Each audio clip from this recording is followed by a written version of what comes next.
Pada dasarnya memang Panglima TNI yang dijabat sekarang oleh Laksamana Yudo Margono harus berganti karena sesuai dengan masa jabatan beliau yang berakhir pada November ini. Memang jadi nggak ada percepatan, biasa saja sebenarnya. Itu biasa saja, tapi memang dinamika ini dilihat publik seperti dari Kasat seminggu langsung dipromosikan oleh Fit and Proper DPR.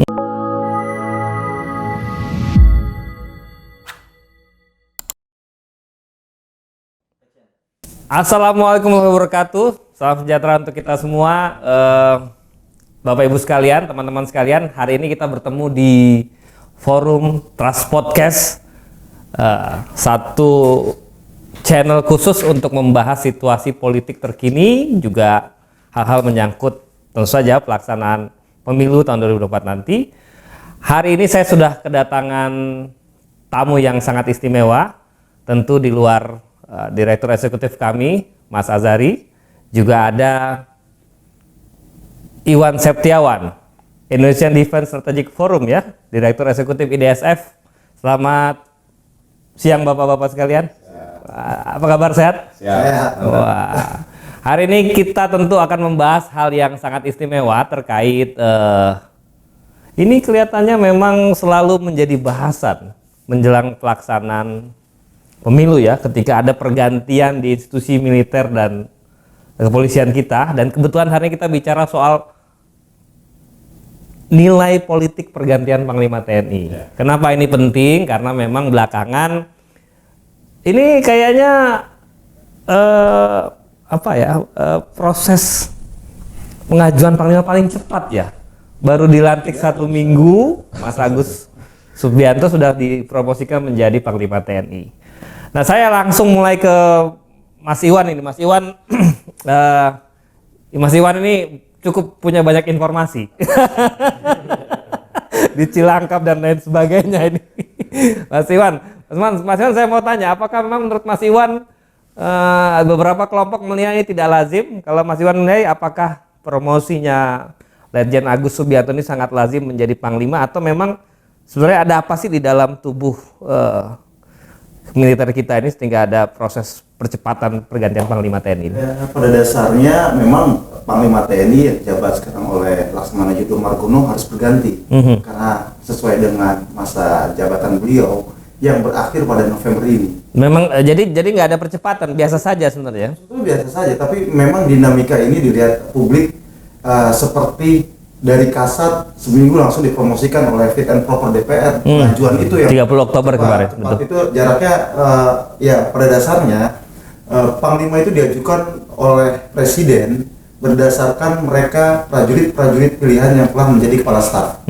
Secara otomatis Pak Agus ini sebelum nyawa Kasat menjadi kepala staf Angkatan Darat, dan ya baru hitungan beberapa hari ya, sekitar satu mingguan sudah diajukan satu nama oleh Presiden, dan mungkin minggu depan sudah masuk fit and proper dan pelantikan ya pertengahan bulan ini saya rasa beliau akan menjadi. Iya. Ada yang rumor beredar misalnya ketika Letjen Agus Subianto ini maju menjadi Panglima, sudah ada beberapa nama yang disiapkan menjadi Kepala Staf Angkatan Darat, dan kelihatannya ada salah satu, ya saya sebut ya,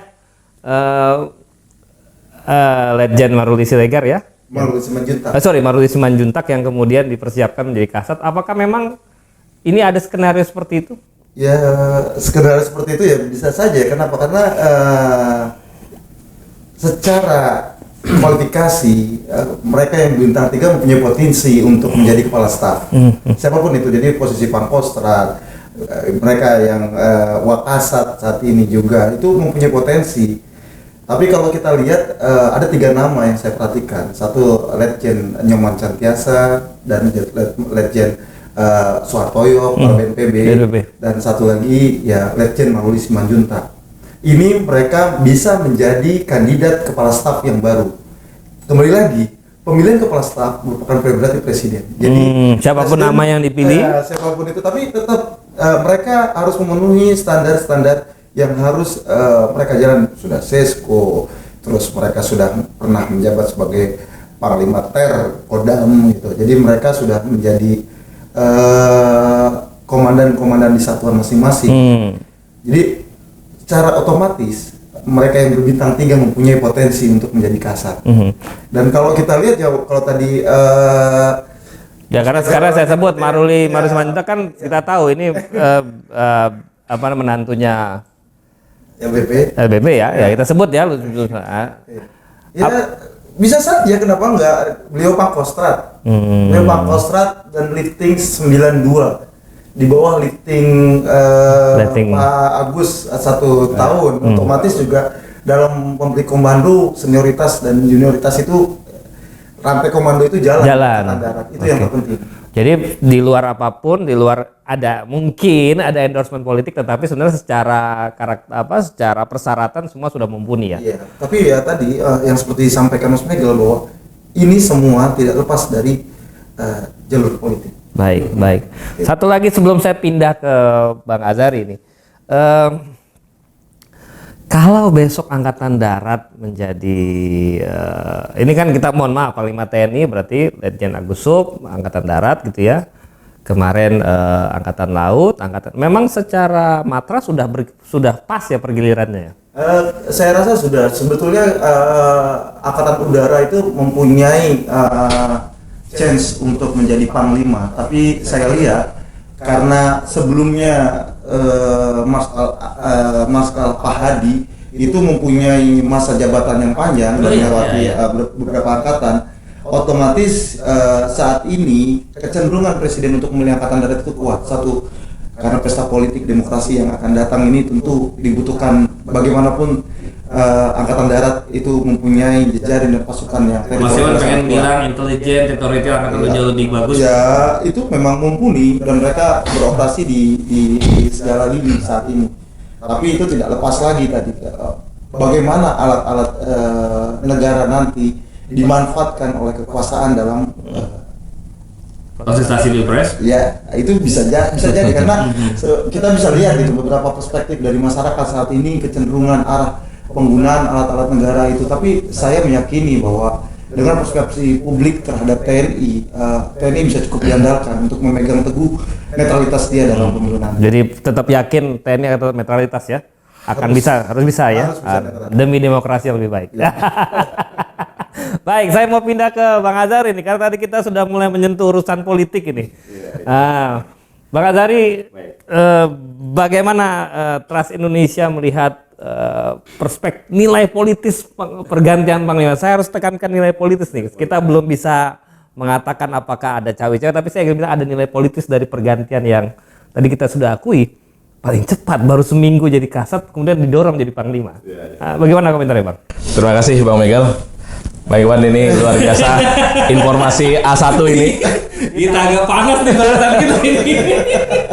Yang jelas kalau kita bicara dalam perspektif politik, Bang Megel, yang pertama yang harus kita jadikan sebagai rujukan adalah bagaimana kita memahami tentang skema kekuasaan itu sendiri. Karena jujur kalau kita bicara masalah skema kekuasaan, tetap yang paling utama itu adalah bentuk dari pengendalian.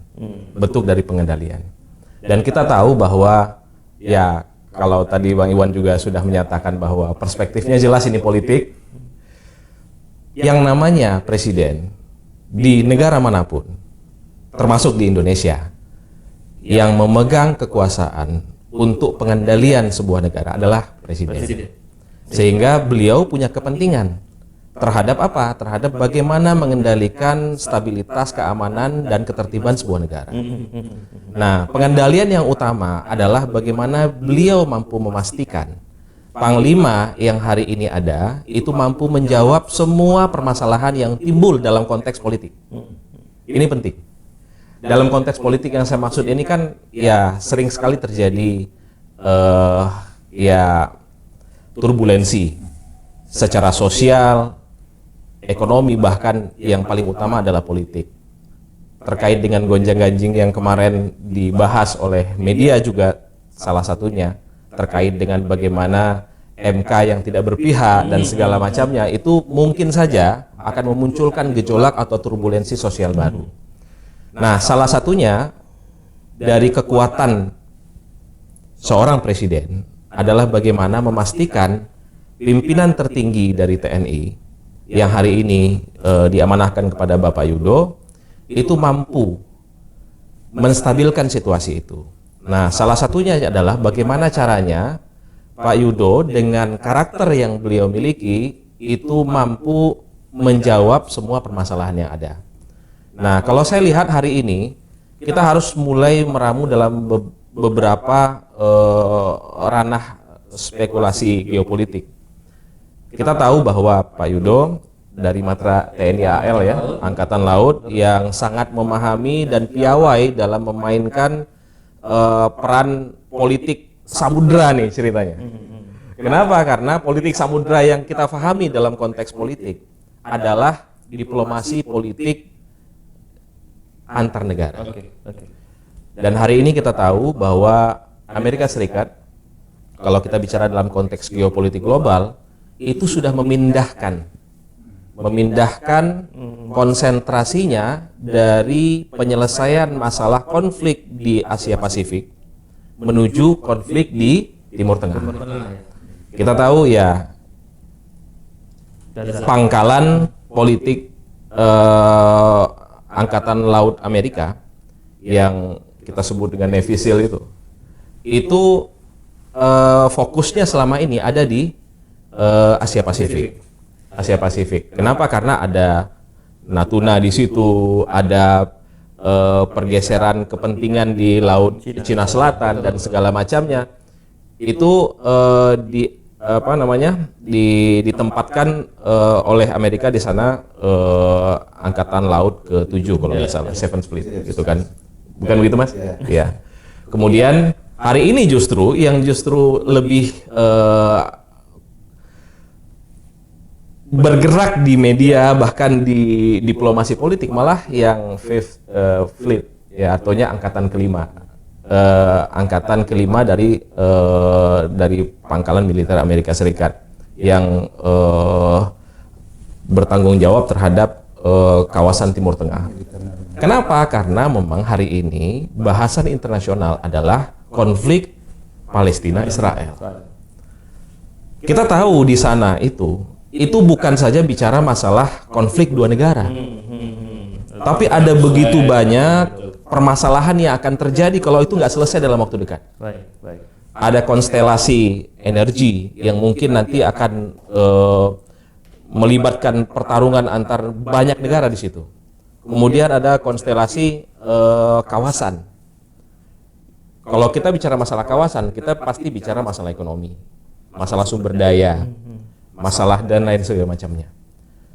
Artinya Amerika berkepentingan agar permasalahan itu selesai. Ditambah lagi dengan ini Cina sudah menempatkan kalau nggak salah lebih dari 5 kapal induknya yang ada di sana, dan itu nggak main-main. Artinya itu adalah bahasa politik dalam konteks negara, tapi bahasa geopolitik dalam konteks dunia. Nah, apa pengaruhnya terhadap Indonesia? Apa pengaruhnya terhadap Indonesia? Pengaruhnya jelas bahwa pada saat politik yang dibangun oleh Bapak Presiden itu mengarah kepada bagaimana konstelasi konflik di Laut Cina Selatan, khususnya yang menyangkut masalah ekonomi di Indonesia. Kenapa kan banyak sekali kapal-kapal yang masuk ke Indonesia, itu digawangi oleh Panglima TNI yang berlatar belakang Angkatan Laut, dirubah menjadi konteks politik di dalam negeri, di mana hari ini kita sedang menghadapi tantangan yang tidak lama lagi, ya efektif 3 bulan lah. Kita akan memilih calon presiden baru dengan wajah baru yang mungkin akan memberikan ruang baru terhadap diplomasi politik internasional kita di Indonesia dan di luar negeri. Makanya saya berpikir dalam konteks politik, bukannya Pak Yudo mungkin dalam tanda kutip bukan memiliki kapasitas itu, bukan, tetapi prioritas dari kepemimpinan negara hari ini itu diarahkan kepada satu pimpinan matra yang memiliki kapasitas yang spesifik dalam penguasaan teritorial. Dan teritorialnya Angkatan Darat. Nah, siapapun namanya, tapi yang jelas hari ini nama yang diusulkan ya Pak Agus, Jenderal Agus adalah Matra Darat. Itu secara politik. Baik. Saya senang dengan Bang Azhar nih karena perspektif geopolitik ini baru dan mungkin menjadi menarik untuk dilihat banyak orang gitu ya. Tetapi saya mau ingatkan hari ini ada pernyataan terbuka dari beberapa teman-teman masyarakat sipil yang kemudian menghubung-hubungkan gitu ya, karena Jenderal Agus kan juga berasal dari Solo ya, dulu background beliau adalah Dandim ya, Kodim ya, di Kodim Solo juga bareng dengan Pak Sigit juga dulu Kapolres Solo, kebetulan pada saat itu juga wali kotanya adalah Pak Jokowi. Nah mereka melihat bahwa jangan-jangan mendorong nama ini memang ada kaitannya dengan next gitu ya. Walaupun Pak Jokowi tidak ikut dalam kompetisi, tetapi ya mohon maaf ada Mas Gibran di situ sebagai cawapres. Apakah Bang Azhari melihat memang ada tarikan kepentingan di situ? Tarikan kepentingan ini itu selalu didasari atas kepentingan dasar dari bagaimana kekuasaan itu dibangun. Kekuasaan itu dibangun pertama kali oleh apa? Ya, tadi Bang Michael udah memulai dengan kalimat kepercayaan, trust, gitu kan. Trust. Artinya presiden tidak akan mungkin memberikan kewenangan yang besar kepada orang yang tidak dipercaya secara penuh, kan begitu. Artinya ya mungkin saja kedekatan teritorial di Solo Raya itu dengan portofolionya beliau Pak Agus pernah ada di situ, ya mungkin saja itu menjadi salah satu pertimbangan trust yang dimaksud tadi. Trust itu ya kadang-kala bukan bicara masalah kapasitas saja, tapi yang paling penting adalah bagaimana dia mampu meyakinkan dirinya sendiri bekerja dengan orang yang tidak akan mengkhianati dia. Pengkhianatan dalam konteks politik hari ini sudah masuk di semua level.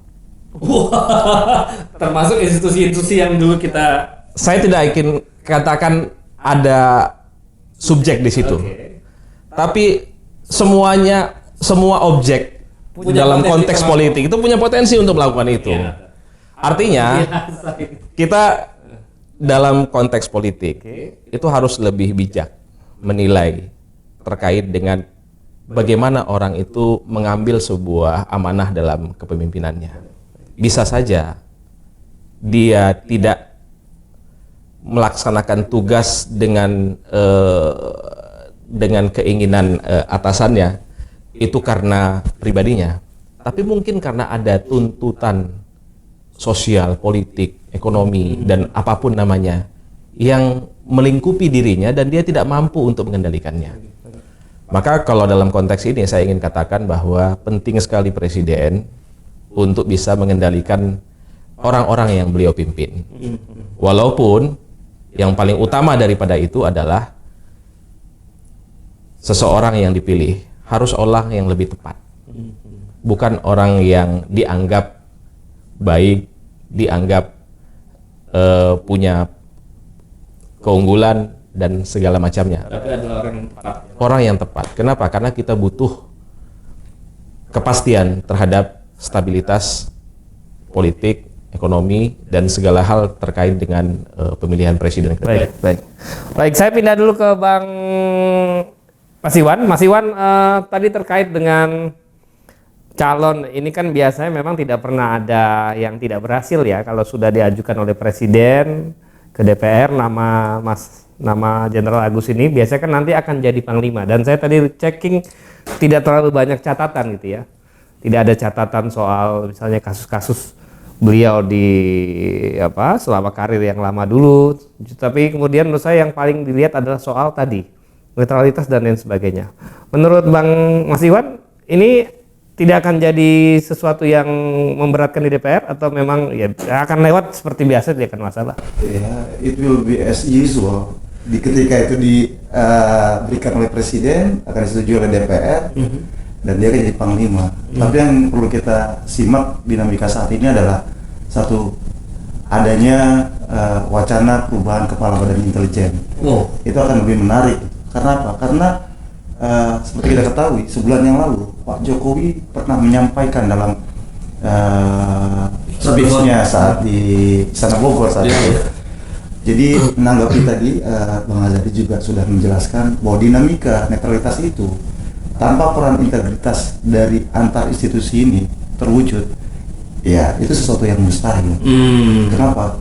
Karena peran intelijen ke depan ini sangat diharapkan dan sangat berperan penting tadi untuk memaksimalkan fungsi geopolitik juga di situasi dunia yang ya kita lihat tidak sedang baik-baik saja. Dan di situasi internal kita, lokal domestik teritorial kita juga di beberapa daerah ini juga ada mulai beberapa kita lihat itu dinamika itu akan terus mewarnai hari-hari kita ke depan. Nah ini yang potensi-potensi ini yang memang sebaiknya dipikir ulang karena beberapa hari yang lalu saya ketemu Pak Presiden di IKN. Dan ketika ditanyakan apakah akan ada pergantian kepala BIN, Bapak, beliau tidak menjawab. Apa itu maknanya apa? Menurut Mas Iwan maknanya apa ini? Tidak menjawab. Kalau misalnya tidak menjawab ya silent man yes. Silent man. Silent man yes. Oh, silent man yes. Oh, oke. Nah, tapi artinya ini saya langsung mau tembak saja nih supaya tidak muter-muter. Apakah artinya memang ini kaitannya dengan ada rumor yang menyebutkan mantan Kasat yang lama, Pak Dudung, itu memang akan didorong menjadi Kepala BIN, atau kemarin belakangan muncul nama baru Panglima TNI Yugo Margono yang juga akan didorong menjadi Kepala BIN. Apakah memang begitu? Ya, ada beberapa nama, termasuk Pak Jenderal Abdurrahman dan Laksamana Yudo Margono. Itu nama itu sudah beredar dalam konstelasi pergantian Kepala BIN. Tapi dalam dinamika politik tentu saja pergantian Kepala BIN ini sangat menentukan konstelasi politik baik domestik maupun internasional. Jadi tentunya tadi kita harus memperhatikan sejauh mana kita lihat kepentingan dalam negeri dan kepentingan luar negeri itu bisa mendukung beliau yang nantinya akan menduduki jabatan tersebut. Dan memang secara periode waktu memang sudah cukup lama juga ya Kepala BIN sekarang ya. Sudah 8 tahun ya. Jangan lupa jadi 7 tahun lebih. 7 tahun lebih ya. Memang akan ada bedanya ya ketika kemudian dipegang, mohon maaf, Pak Budi Gunawan kan seorang jenderal kepolisian, nanti next mungkin Angkatan Darat atau Angkatan Laut. Apakah akan ada perbedaan yang signifikan dalam konteks intelijen? Ya, penyegaran dalam suatu organisasi itu sangat diperlukan, Mas. Tidak bisa juga dengan sistem yang lama kita menghadapi dinamika yang baru. Maka dituntut suatu terobosan dan alternatif voice dalam melakukan tadi yang disampaikan Mas. Jadi bagaimana bisa memaksimalkan stabilitas politik dalam negeri dan luar negeri ini supaya dinamis dan bisa sinergi dengan kepentingan dalam negeri kita. Itu yang terpenting, Jadi saya lihat memang kecenderungan itu juga kita melihat ada Pak Dudung Abdurrahman, juga, dan nantinya juga ada Purnawirawan Laksamana Yudo Margono. Ini grup terbaik kita yang mempunyai kapasitas dan kapabilitas yang ya kita rasa mereka sudah cukup untuk bisa dipromosikan untuk jabatan tersebut. Bang Azari mau komentar ini kayaknya sudah gatot lihat tadi. Waduh, luar biasa. Terkait tadi apakah memang ini juga ada kaitannya dengan pergantian pucuk pimpinan di Badan Intelijen Negara? Saya tidak akan terjebak dalam bahasan subjektif ya. Kita tidak menjebak. Saya berusaha untuk objektif. Ya artinya kalau kita bicara dalam konteks teori kekuasaan, jelas pada saat seorang pimpinan kepala negara akan melakukan pengendalian terhadap apapun, maka yang pertama kali harus dia pahami adalah bagaimana dinamika politik itu berjalan. Dinamika politik itu bagaimana berjalannya. Kemudian bagaimana beliau mampu mendrive dan memimpin dinamika itu kepada kepentingan nasional. Basisnya kepentingan nasional, bukan kepentingan perorangan, apalagi kepentingan keluarga. Itu jelas. Yang saya melihat dari semua tokoh-tokoh nasional yang hari ini berbicara, ya termasuk kemarin pada saat ada pertemuan di UI Watch, ya di situ yang diundang juga bukan main-main ya, ada Pak Gatot di situ, ada Pak Bamsud juga di situ, tiba-tiba Ketua DPD RI juga Lanyala Mateliti hadir di situ. Artinya kan itu bukan pembahasan yang sederhana. Walaupun temanya bicara masalah independensi seorang presiden. Nah, maksud saya hari ini disinilah Pak Presiden sebagai seseorang yang diamanatkan sebagai pimpinan tertinggi dari negara kita membuktikan bahwa konstelasi yang nanti akan digelar pemilihan presiden yang baru itu benar-benar dibangun atas dasar objektivitas, bukan atas dasar subjektivitas. Oke lah, yang lalu biarkan berlalu, tapi yang hari ini harus dimunculkan karena semua instrumen yang akan terlibat dalam pemilu dan pilpres nanti di Februari 2024 itu akan sangat menentukan seperti apa hasilnya. Sehingga wajar bagi seorang presiden untuk memainkan dinamika itu. Menggunakan bahasa memainkan dinamika itu. Nah, memainkan dinamika itu artinya dengan banyak strategi tentunya. Nah, saya coba akan satu teori sederhana yang pernah, kalau tidak salah Sun Tzu pernah bilang begini. Lemparkan kayu untuk melihat posisi ular. Karena kita tidak pernah tahu seperti apa loyalitas seseorang terhadap kepemimpinan. Apalagi hari ini begitu banyak warna dalam konstelasi politik kita. Orang bisa saja dari warnanya kuning berubah jadi merah. Tiba-tiba merah berubah jadi putih. Atau tiba-tiba jadi biru. Itu hal yang sederhana dan itu wajar di dalam politik. Tetapi seorang presiden, kalau dia ingin melanggengkan kekuasaannya, maka dia harus mampu mengendalikan dinamika itu.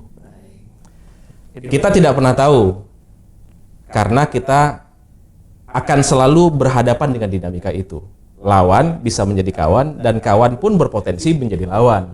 Nah, dalam konteks politik, kekuatan pengendalian terhadap dinamika politik adalah langkah yang wajib dilakukan oleh pemimpin negara dalam bentuk apapun. Nah, permasalahannya apakah ini dilakukan dalam konteks yang objektif atau subjektif? Nah, ini yang jadi masalah. Jadi saya tidak ingin bicara masalah personal ya. Tapi kalau kita bicara masalah personal ya, kita bisa banyak diskusi masalah itu. Terlalu banyak rujukan masalah itu masalahnya. Saya kembalikan, Bang. Ya, jadi memang ini ya senangnya saya Trust Podcast ini karena yang diundang narasumber briliannya, diskusinya menarik gini ya. Cuma sebelum saya masuk ke pertanyaan terakhir, saya mau tadi minta lagi komentar Mas Iwan terkait tadi ya ujung prediksi Mas Iwan terkait pergantian pucuk pimpinan di Badan Intelijen Negara. Apakah dalam konteks tadi ya Pak Azhari sudah memberikan statement ini kan bicaranya kepentingan nasional. Apakah ini bisa dilihat dalam kepentingan sudut pandang objektif atau sudut pandang subjektif? Itu yang kita perlu diskusikan. Nah, menurut Mas Iwan ini dengan menyebutkan dua nama tadi, ini kira-kira lebih kental pandangan objektif kekuasaan atau pandangan subjektif kekuasaan? Saya ingin berbicara seperti Pak Michael bilang tadi, how trust you are. Jadi, so who will be as achieved, so it will be trust by Presiden. Gitu. Okay. Kenapa? Karena bagaimanapun peran intelijen saat ini sangat berperan. Apalagi terakhir beliau menyampaikan intelijen, saya sudah tahu kerjanya intelijen, tapi dalam case political ways seharusnya sesuatu yang ranah kekuasaan tidak disampaikan. Setuju. Itu yang Anda melihatnya itu punya kacamata lain. Ya, justru saya melihat bahwa itu will be something. Ada sesuatu di situ, dan saya melihat memang kecenderungan kepala bin yang saat ini itu sudah terlalu lama dan mungkin juga butuh penjagaan organisasi di sana. Karena kita tahu peran intelijen itu sangat penting, apalagi dalam tadi saya sampaikan situasi geopolitik domestik maupun internasional saat ini berubah ya. Ini sangat dinamis, sangat dinamis. Jadi mau tidak mau bagaimanapun Presiden mempunyai keputusan, dan kita tidak pernah tahu apakah akan tetap nantinya ada perubahan, ya. Tapi dinamika nama-nama tersebut untuk diseluruhkan namanya. Sebelum atau sudah pemilu? Ya tentu sebelum, Mas. Sebelum, oke. Setelah pergantian Panglima? Setelah pelantikan Panglima? Saya langsung tanya, langsung saya Ya, minta ini. Kalau saya sih saran saya sebelum karena situasi ini sudah sangat urgent, dan penyegaran di intelijen itu memang sangat penting. Jadi saya tegaskan setelah pelantikan Panglima, maka idealnya memang setelah itu adalah pergantian di pucuk pimpinan Badan Intelijen Negara. Saya rasa akan banyak rotasi dalam sprint yang akan terjadi nanti. Oke. Kenapa? Karena tentunya Panglima juga harus menentukan siapa aspres, siapa aslok, siapa asintel. Karena mereka membutuhkan orang-orang yang punya loyalitas, kredibilitas, dan kapabilitas di bidangnya masing-masing. Kan pimpinan berubah, maka juga jajaran akan berubah. Itu sih pandangan saya, dan ini tidak hanya di tubuh TNI, di tubuh Polri, Akan hal serupa ya. bahkan di tubuh BIN pun itu juga akan mengalami rotasi. Ya. Ya tadi tantangan yang berubah menuntut orang untuk orang-orang baru untuk hadir. Baik, siap. Terakhir ini sebelum kita tutup, kita tentu berharap Tentara Nasional Indonesia, institusi militer kita akan semakin baik, akan semakin mengalami reformasi, kemudian kesejahteraan juga alutsista yang semakin bagus. Nah, catatan Mas Iwan terhadap Pak Jenderal Agus nanti kalau jadi Panglima, apa harapannya terkait tadi modernisasi peralatan, kesejahteraan, dan juga reformasi TNI? Apa yang mau disampaikan? Saya rasa tidak akan banyak yang akan dilakukan oleh Panglima TNI yang baru nanti, karena perkiraan saya Pak Agus itu akan purna pada Agustus 2024. Oh, tahun depan ya? Ya, jadi rentang waktu yang sangat sedikit. PR terberat beliau adalah bagaimana mengamankan pemilu ini berlangsung secara netral dan stabilitas keamanan terjaga. Itu saja ya. Sama bahkan lebih pendek dari Panglima Yudo ya? Waktunya ya? Kalau prediksinya sih ya, hampir sama, beberapa bulan saja. Oke. Karena beliau itu 92 dan karirnya ya perkiraan saya Agustus 2024. Jadi tadi penegasan dari Mas Iwan, tugas Pak Agus ini sementara ini memastikan netralitas TNI, pemilu berjalan damai, dan tadi ya stabilitas terjaga. Itu saja ya sebenarnya. Iya, itu. Dan itu dibutuhkan orang-orang yang terpercaya, karena bagaimana nantinya itu kan menjaga trust. Menjaga trust daripada presiden. Baik, saya pindah ke Bang Azhari. Last statement bagaimana terkait tadi, apa harapan trust Indonesia kalau nanti memang Pak Jenderal Agus menjadi Panglima TNI? Ya, baik. Yang pertama tentu bagaimana setiap pimpinan mampu menjalankan amanahnya dengan baik, karena amanat itu dari rakyat. Dan kita berharap bahwa rakyat itu dipertontonkan sebuah objektivitas politik Indonesia. Kekuatan kita itu ada bersama rakyat. Jangan menjual nama rakyat untuk sebuah kekuasaan. Tapi bagaimana membangun kekuasaan dengan melibatkan rakyat.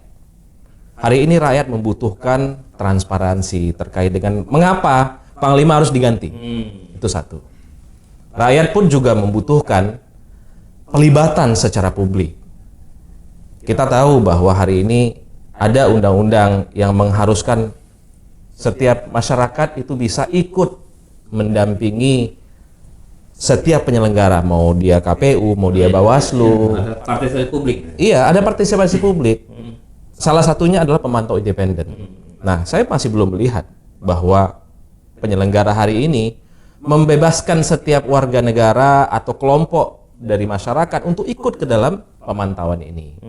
Kalau ini terjadi, maka kita akan merasakan kekuatan politik Indonesia adalah kekuatan rakyat, bukan kekuatan elit.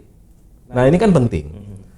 Terkait dengan pergantian Panglima, menurut saya ini hal yang wajar, karena kekuatan presiden salah satunya adalah dengan bagaimana mencari pilihan yang nyaman Tapi yang paling penting dari pilihan presiden itu adalah bagaimana presiden mampu menunjukkan karakter kepemimpinan yang diinginkan oleh rakyat. Kita tahu bahwa rakyat menginginkan tidak ada lagi pengembirian kepentingan politik rakyat. Salah satunya adalah jangan sampai pilihan-pilihan terhadap pimpinan negara, pimpinan institusi negara, itu didasarkan atas kepentingan pribadi atau kepentingan kelompok-kelompok tertentu. Atau bahkan kepentingan keluarga. Menurut saya ini masyarakat sudah sangat bisa cerdas lah menilai ini. Nah, bagaimana caranya kita bisa mewujudkan sebuah kepemimpinan publik yang didasarkan atas keinginan rakyat, dan kita berharap bahwa waktu yang tidak lama lagi pemerintah bisa mempertontonkan sistem demokrasi yang bermartabat, bukan sistem demokrasi yang mendiskreditkan atau apalagi kekuatan assassination karakter yang dulu pernah dipertontonkan itu kalau bisa dihilangkan. Dan kita berharap itu menjadi satu skema politik kita di 2024. Gitu, Mas. Dan insya Allah TNI akan bersikap netral.